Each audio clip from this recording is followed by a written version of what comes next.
जय सिया राम, जय सीताराम, जय हिंद, जय भारत। आज मैं आप लोगों को 3.2 का क्वेश्चन नंबर 3 का तीसरा number.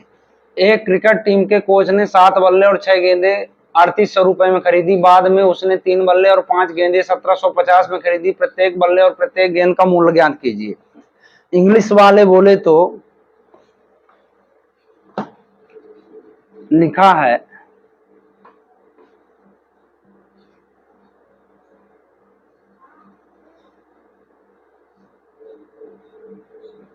A coach of a cricket team buys 7 bats and 6 balls for 3800. Later, she buys 3 bats and 5 balls for 750. Find the cost of each bat and each ball. कहने का मतलब ये है कि पहले तो वो 7 बल्ले और 6 गेंदे खरीदता है, मतलब 2 आर्टिकल्स खरीदता है, 2 वस्तु खरीदता है। ये 7 बल्ले और 6 गेंद, तो कुल मिला के इसमें हमको मानना पड़ेगा हल तीसरे का तीसरा है, और इंग्लिश वाले लिखेंगे सॉल्व।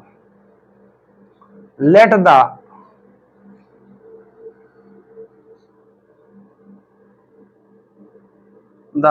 कास्ट ऑफ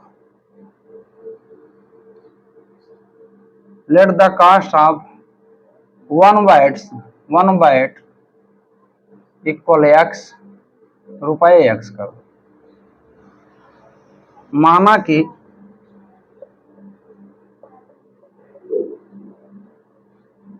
एक बल्ले की कीमत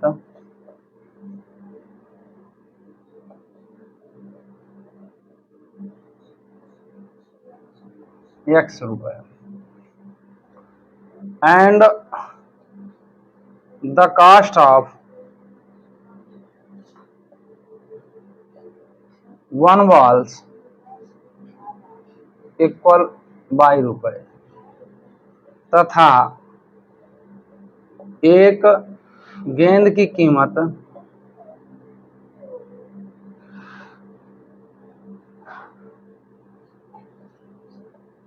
22 रुपए। अब मतलब कुल मिला के हमको देखो, सबसे पहली लाइन तो ये मानना है जो वो पूछता है ना। मानना शुरू कहां से करना है? उसने कहा कि प्रत्येक बल्ले और प्रत्येक गेंद का मूल्य ज्ञात कीजिए, उसी को हमको एक्स और वाई मानना है। क्या मानना है? जिसको पूछता है उसी को हमको एक्स और वाई मान लेना है। अब यहां से लिखना है प्रश्नानुसार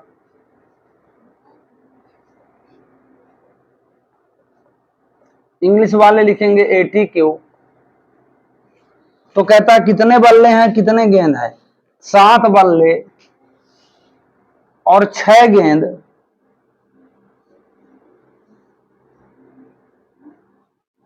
3800 रुपए। और दूसरा कहता है 3 बल्ले और 5 गेंद बराबर 1750 रुपए। समीकरण दूसरा हो गया। ठीक है, अब मान लो हम समीकरण 1 से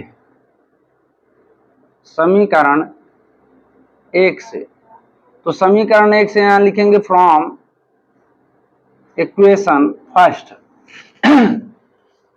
अब समीकरण 1 को बदल दो तो 7x प्लस 6y बराबर 3800। ठीक है ना। अब इधर देखो, तो 7x इक्वल, ये माइनस है, वो सॉरी ये प्लस है, इधर जाएगा क्या हो जाएगा? माइनस। तो क्या प्रतिस्थापन पूरा हुआ? प्रतिस्थापन अभी पूरा नहीं हुआ, क्योंकि यहाँ डिजिट नंबर है, यहाँ अंक है ना। तो x इक्वल 3800 माइनस 6y बटे 7, ये समीकरण हो गया तीसरा, है ना। हमने प्रतिस्थापन में क्या सीखा था कि जिससे समीकरण बने उसमें हम मान नहीं रख सकते, तो इसका मान हमको समीकरण 2 में रखना पड़ेगा। तो समीकरण 2 में x का मान रखने पर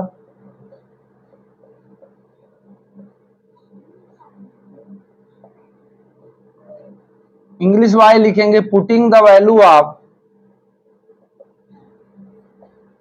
the value of x in equation second.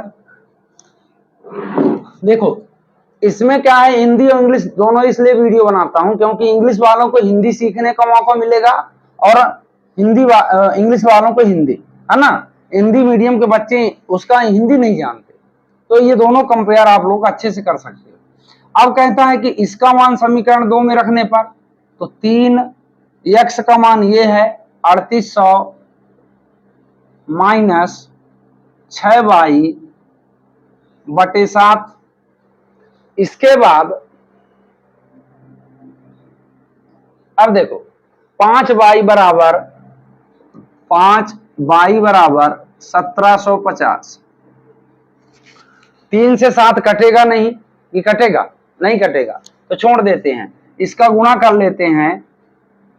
तो 3 अठे 24 की 4 हासिल 2, 3 चौको 12 2 14 और 3 छंग 18y। अब मैंने क्या बताया था कि बटे की संख्या को हटाने के लिए बाकी बची संख्याओं में हम गुणा करते हैं। तो बटे की संख्या इसके लिए है, बाकी संख्या ये हुई और ये हुई, इसमें 7 का गुणा कर दो तो 5 सते 35y बराबर 1750 में 7 का गुणा करोगे 7 शून्य 0 7 पना 35 3 7 सता 49 49 3 52 की 2 हासिल 5 7 एकम 7 5 12 हो जाएगा।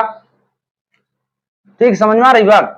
अब 1250 3 त्रिकाई 9, अरे यार यही गुणा गलत हो रहा था, 3 त्रिकाई 9 2 11। भाई देखो यहां समझो 3 शून्यम 0 3 शून्यम 0 3 अठे 24 की 4 हासिल 2, है ना, और 3 त्रिकाई 9 2 11। ठीक है, अब इसको माइनस करते हैं तो 17y बराबर 11, ये 0 आ गया, 5 आ गया, 12 में 4 गए 8 आ गया और 1 में 1 गए कुछ नहीं 1800। y बराबर 850 बटे 17, 17 पना 85 50, तो y बराबर अपना आया 50। ठीक, इतना समझ में आया। मतलब कुल मिला के यहाँ फिर समझना, यहाँ तक तो प्रतिस्थापन पूरा है, यहाँ से थोड़ा नया हुआ। अगर यहाँ संख्या कटती है हम काट देंगे, नहीं कटती गुणा करेंगे। बटे की संख्या को 2 तरीके से हटाया जाता है, या तो आप लघुत्तम ले लो, या तो आप लघुत्तम ले लो। लघुत्तम लेना बेकार है, सीधे सीधे आप गुणा करो 7 पना 35 और इसका इसमें भी गुणा कर दोगे 12250। अब वाई वाले सॉल्व होंगे, अंक अंक वाले सॉल्व होंगे। 18y में 35y माइनस हुआ 17y आया, बड़ी संख्या का चिन्ह लिया जाता है। 12250 माइनस 11400 तो 850 आया, माइनस कर दिए 50 आया। ठीक है, अब इसके बाद y का मान समीकरण y का मान समीकरण 3 में रखने पर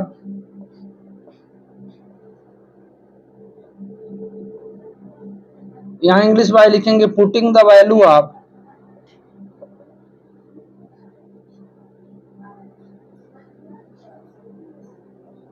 y इन इक्वेशन थर्ड।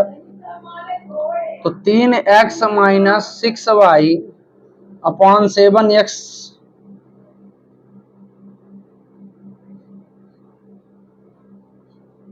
नहीं 3x क्या था यार समीकरण 3, अरे बिता दिया, रुक जाओ। अब इसके बाद देखो तो समीकरण 3 अपना क्या था कि x बराबर 3800 माइनस 6y अपॉन 7। ठीक है, अब इसमें 3800 माइनस 6 गुणे 50, y का मान क्या आया 50, तो यहाँ 50 का गुणा करके 7 हो जाएगा। तो x इक्वल 3800 माइनस 300 बटे 7, तो x इक्वल 3500 बटे 7, 7 पना 35 500 रुपए। x बराबर आया 500, है ना। अतः x हमने किसको माना, बल्लों के, अतः है एक बल्ले की कीमत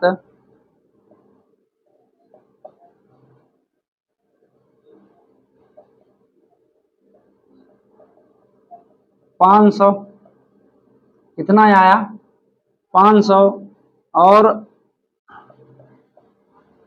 एक गेंद की कीमत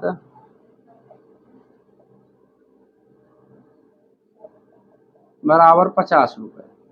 इंग्लिश वाले लिखेंगे so cost of one bats 500 और cost of one ball equal 50 रुपये। समझ में आया सवाल? ठीक है, मतलब कोई इसमें ये भी ध्यान दे, बस यहाँ मेन चीज है कि सबसे पहले अगर प्लस है तो माइनस होगा, प्रतिस्थापन करना है, पूरी तरह से क्या करना है, प्रतिस्थापन करना। प्रतिस्थापन करने के बाद समीकरण 3 बना लेना, जो जिससे तुम समीकरण 3 बनाओगे उसमें मान मत रखना, दूसरे समीकरण में किसी में भी मान रख लो, है ना। और जब एक वैल्यू निकल आए तो फिर कहीं भी मान रख सकते हो, दूसरी वैल्यू निकल आएगी। एक मान निकालने तक प्रतिबंध है, चाहे x का मान हो और चाहे y का मान, ठीक है। अब एक अगला क्वेश्चन देखो,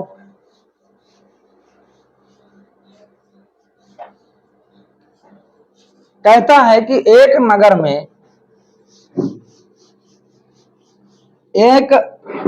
में टैक्सी के में,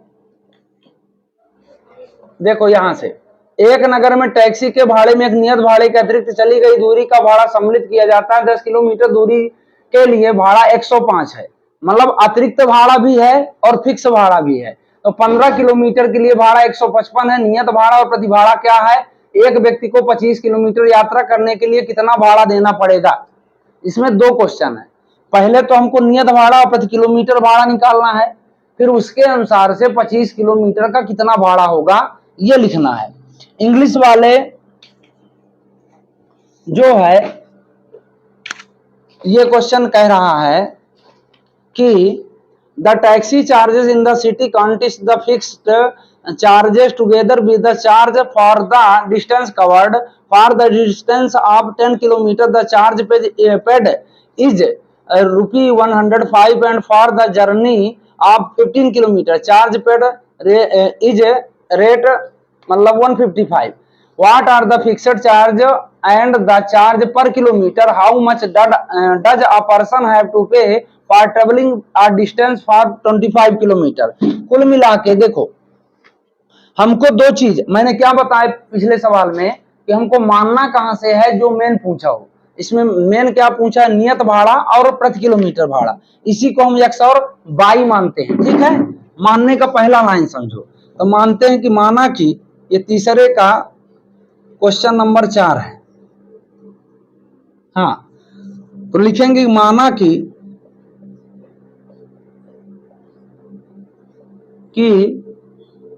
नियत भाड़ा, नियत मतलब फिक्स है, नियत भाड़ा बराबर ₹x मान लिया हम, है ना। इंग्लिश वाले लिखेंगे let the fixed charge equal ₹x लिखा है, तथा प्रति किलोमीटर भाड़ा बराबर ₹22। इंग्लिश वाले लिखेंगे एंड चार्जेस ऑफ पर किलोमीटर बराबर ₹22, ठीक है।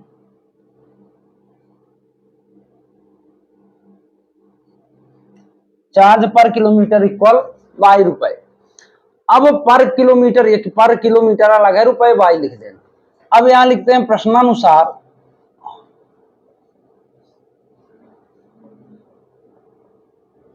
इंग्लिश वाले लिखेंगे 80 क्यू। अब कहते देखो यक्स तो नियत हो गया। अब मेरी बात को समझना, यहां बच्चे थोड़ा कंफ्यूज हो जाते हैं कि ये 10 किलोमीटर दूरी का भाड़ा 105 रुपए है। अब इसको वो यक्स मान लेते, नहीं, हमने यक्स को फिक्स कर दिया। नियत मतलब फिक्स, वो बदलने वाला है, अब नहीं है। तो जब बदलने वाला नहीं है तो हम क्या लिखेंगे, यक्स प्लस, अब कितनी किलोमीटर चलती है, 10 किलोमीटर, बराबर कितना भाड़ा दिया इसने, 105 रुपए। आ रही बात समझ में ना। इसमें मत लिखना कि 10x प्लस वाई, नहीं, वो फिक्स कर दिए, वो नहीं बदलने वाला है। ठीक है। दूसरा कंडीशन कहता कि 15 किलोमीटर के लिए भाड़ा, इसमें भी x फिक्स है, 15 बाई इक्वल 155 रुपए।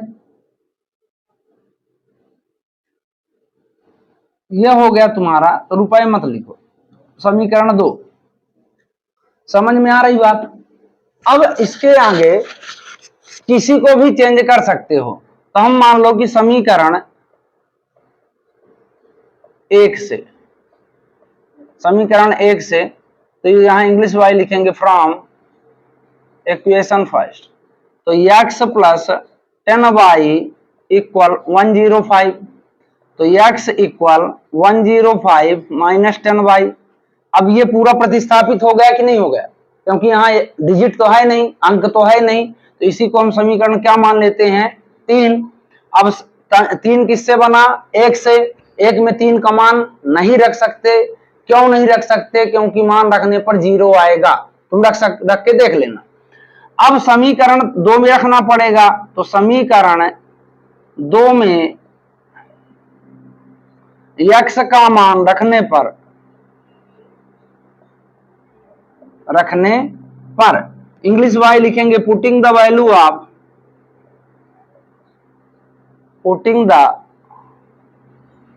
Of x in equation second. अब सेकंड में x की वैल्यू रख दो अगर, समझ गए ना। तो x का मान कितना है, 105 minus 10 by plus 15 by equal 155। यही ना है समीकरण 2।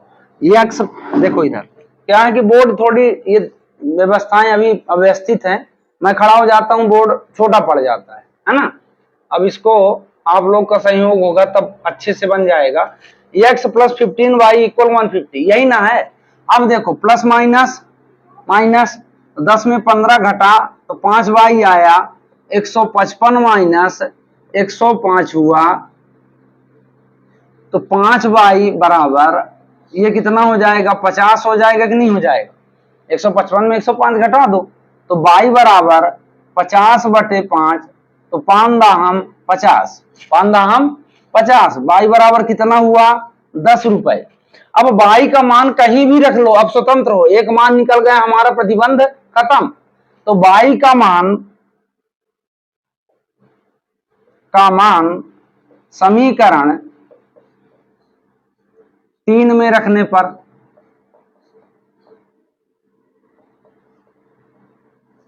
तो हम इंग्लिश वाले लिखेंगे कि पुटिंग द वैल्यू ऑफ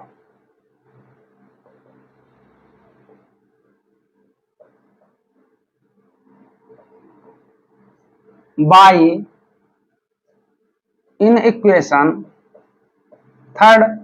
अब जब थर्ड में मान रखना है हमको, तो x बराबर 105 माइनस 10y, तो 10y की जगह हम 10 रख सकते हैं, तो x बराबर 105 माइनस 100, तो x बराबर कितना आया, 5 रुपए। ठीक है, फिक्स भाड़ा कितना आया, 5 रुपए।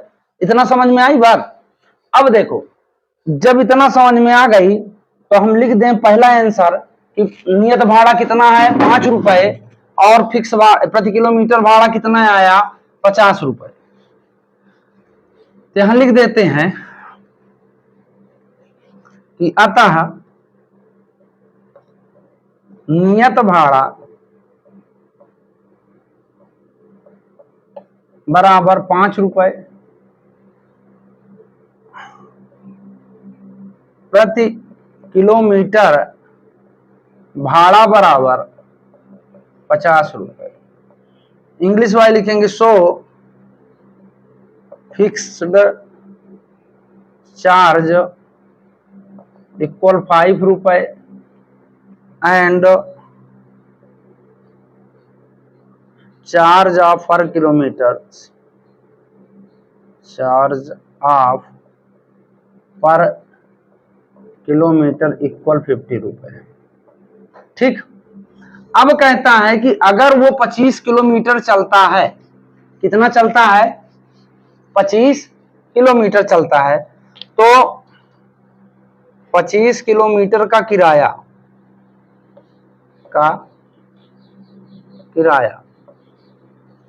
Fair of 25 kilometre. तो देखो यक्स इसमें फिक्स है, पहले समीकरण समझ लो। अब ये 25 बाई है, समझ रहे हो बात को। तो जब ये बाई का मान 25 किलोमीटर हमको चलना है,